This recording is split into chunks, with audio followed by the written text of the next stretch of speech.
সোনারা সকালবেলায় উঠেই ওদের ব্রেকফাস্ট করে নিয়েছে, ছাতুকলা মুড়ি খেয়েছে। আর তারপর ওদের মনি সকালের ব্রেকফাস্টে রুটি বানিয়েছে, রুটি বেগুন ভাজা আর তরকারি, সেগুলো খাবে বরের দানে। আর আবার দুধ রুটি কলা খাবে মামা। আর ওরা একটু আগে ভাত খেয়েছে, ডাল সেদ্ধ আলু সেদ্ধ ঘি দিয়ে ভাত খেয়েছে। আর তারপরে ওদের মনি আমাদের জন্য সকালবেলার ব্রেকফাস্টে বানিয়েছে এই যে রুটি আর বেগুন ভাজা। আগে সোনাদের মামা তরকা এনেছিল, সেই তরকাও আছে। তো এক তরকা তো সোনারা তারপরে খাবে। আর এরা তো সারাক্ষণ দুষ্টুমি করে। বেগুন ভাজা রুটি তরকাও খাবে, আবার এখন রুটি ভিজিয়ে দেবো দুধে, ওটা কলা দিয়ে খাবে। সোনারা তো সারাক্ষণই এত দুষ্টুমি করে। দুপুরবেলা ডিম ভাত খাবে।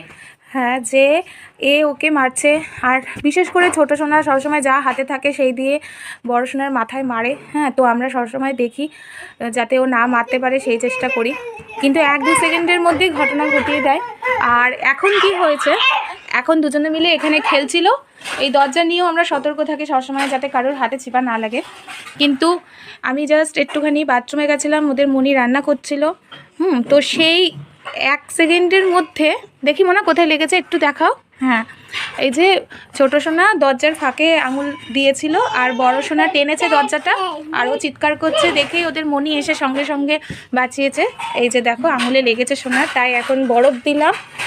এই যে বরফ জলে সোনা হাত দিল, তারপরে ওদের মলম লাগিয়ে দেবো, তাই তো বাবা? এখন আর ব্যথা আছে সোনা? এখনও ব্যথা আছে? ওটা রেখে দিই, আবার পরে দেবো। তারপরে আর্নিকা দেবো সোনাদের, হোমোজে লাগাতে হবে। হ্যাঁ, রুটি খাবে। আচ্ছা আসো, বসো এখানে বসো।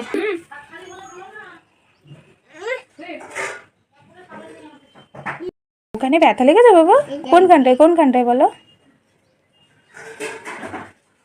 ঝাল কিন্তু অল্প অল্প করে খাও।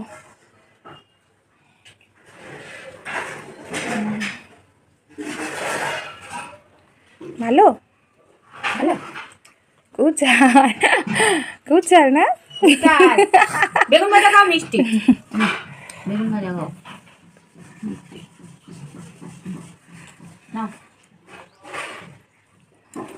এটা ভালো না? ওটা খেয়েও না, আর ঝাল লাগছে। ঝাল খাবে, ঝাল।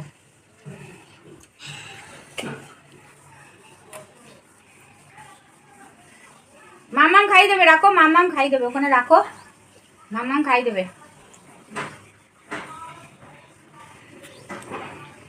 না, এই যে এখানে হয়েছে বেতুর শাক ভাজা, বেগুন ভাজা, আর এখানে রয়েছে ডাল, মটর ডাল, আর এখানে চিংড়ি পেঁয়াজ দিয়ে সর্ষে পোস্ত, চিংড়ি।